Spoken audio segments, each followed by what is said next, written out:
Hello everyone, X-Walk Hill Bethelite here. It's going to be a little windy. I'm outside, just left an interview. You can see me in my tie here. Of course, I took it off as soon as possible and unbuttoned my button. I don't want that Kingdom Hall feel. But I'm outside the movie theater here. I just stopped to get some wings.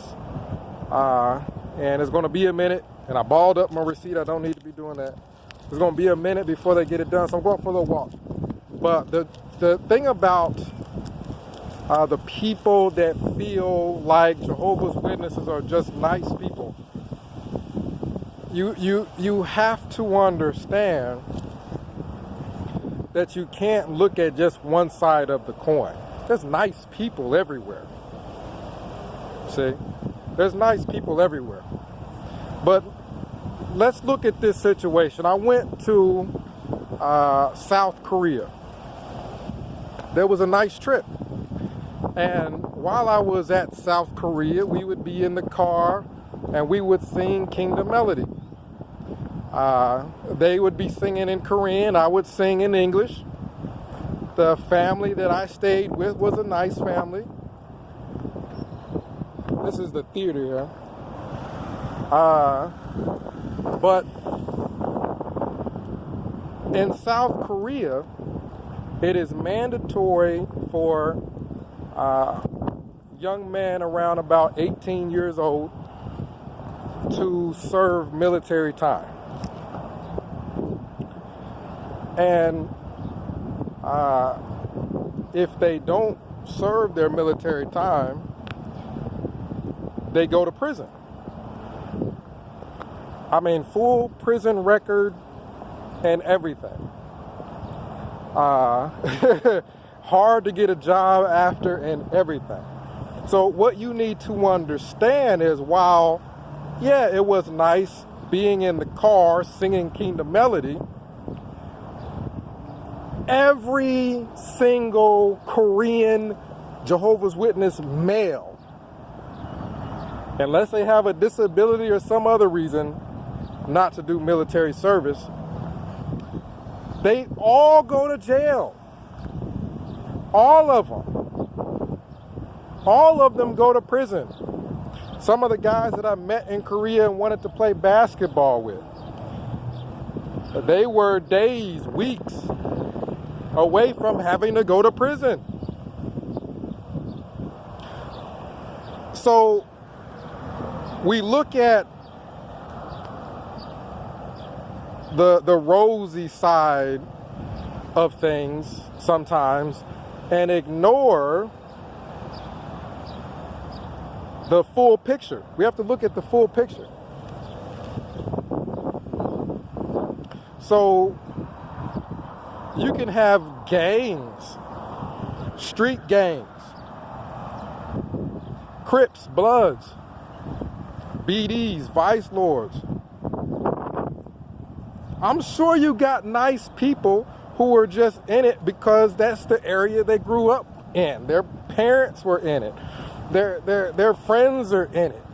They're not in it necessarily. Everybody's not in that because they're a bad person. They're in it because it's their environment. That's where everybody's in. But when people look at that, they oftentimes look at the end result of being in the gang. They're not looking at, are there nice people that have families and have friends and have girlfriends, boyfriends, whatever the case may be. They're looking at the end result, the harm that's done, the life that's lost, the crimes that are committed, the young men and women that end up with criminal records putting in work for that gang. Well, what about the entire South Korea? Men having criminal records putting in work for Watchtower. What about all the suicides, the loss of life? It's amazing how you can compare Watchtower to a street gang, and the end result is similar. People that instead of going to school, going to college, bettering themselves, end up in prison, locked up, end up dead. Both of those two comparisons are the same. Street gang, you end up locked up. Watchtower, depending on the country you're in, end up locked up. Street gang, you end up dead. Watchtower, shunning, kills. There are people that protest and they have signs up saying shunning kills, and it does. So people end up dead, suicides. You have people who grow up, they don't have any kind of degree, anything to fall back on as far as employment. Same thing with a street gang. They're so busy doing other things, putting in work, that, you know, they're not focusing on college, things like that. So we can't just look at that there's some nice people that are JW. I'm sure there's nice people who are in Al Qaeda, the Taliban, whatever, anywhere. That's not necessarily, if I get caught stealing, the cop isn't going to care that I'm a nice person. The care is the end result. What is the end result? The end result of being a Jehovah's Witness oftentimes is the destruction of the family. You got to shun your family. You got to shun your friends. Meaning, someone going to a Kingdom Hall 20, 30, 40 years. All those friendships can end in a day. Family relationships. Let's cross this street and not get hit. Because this is the golf, embassy golf. I haven't played putt-putt here, but I intend to. But let's get across the street here. So let's look, what's the end result? Let's judge it by the end result. Is oftentimes you have people dying because they don't get medical procedures that they need. Let's not get hit, but let's look at this embassy golf here. It's bright outside, so I don't know how well you guys can see all of this. But this isn't, you know, this is San Antonio. San Antonio, you got a nice little mix of everything. It's not all city, and it's not all rural. It's a nice mix. You have a lot of people, but everyone's not on top of each other. So, back to what we were discussing, you have to, anything else that you judge it by the overall, the end result. Not are there nice people in connection with it. You can't necessarily always judge whether a person's nice or not, but you can judge what they're doing.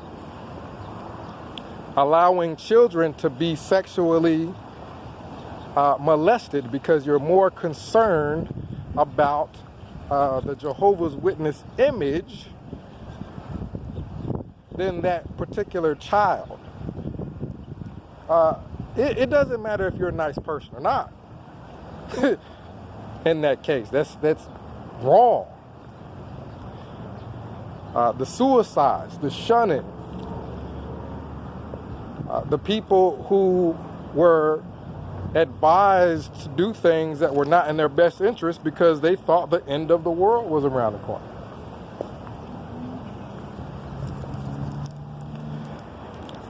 We got to look at those things also. Bethel. Bethel is almost just a big, organized, glorified con scheme. It's a con scheme. There is nobody that works full time for free, gets there. I'm talking about moves to another state. I went from Dayton, Ohio, clear to New York City. There's no one that does that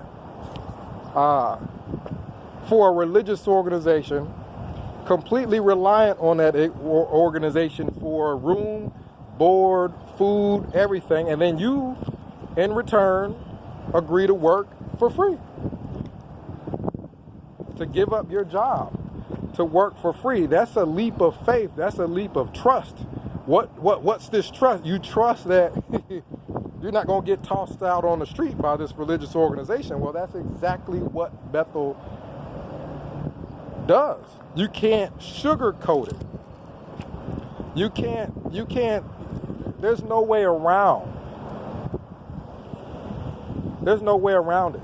Now, since it's a religious organization, you could say, well, here's Wingstop here. I'm about to grab my wings. Because it's a religious organization, you could say, well, conduct could determine the length of the person's stay. That's very true. But there were layoffs. There were Bethel layoffs that had nothing to do with conduct. They called them reassignments, but everybody wasn't assigned to anything. There were a lot of us that were just told, hey, we're looking to downsize and your department and you are going to be a part of that. There's nobody that moves clear to the Vatican to work for the Pope. You don't do all that without the concept that as long as I do my part and keep my conduct exemplary, I should remain there. But that's another one of the major changes in Jehovah's Witnesses. New light, you could say. That now Bethel is not even secure. There's no place where you're necessarily secure in that organization. So I'm about to go in here and grab my wings. But again, in summary, you can't judge everything. There's plenty of people in prison that are nice people. You can't judge everybody by if they're nice or not. Sometimes what they do overrides if they're a nice person. So comment down below. Let me know what you think. The shunning, the people dying because of lack of medical treatment. What else? The people that run Bethel Watchtower to lay off a person who is a member of a religious order that's not being paid, that doesn't have a side house, a side home. They don't have money to fall back on. That denotes there was zero concern for those people's well-being. There was zero concern for Marcus's well-being. See? 937-789-4029. We'll discuss it. X Walk Hill Bethelite signing out.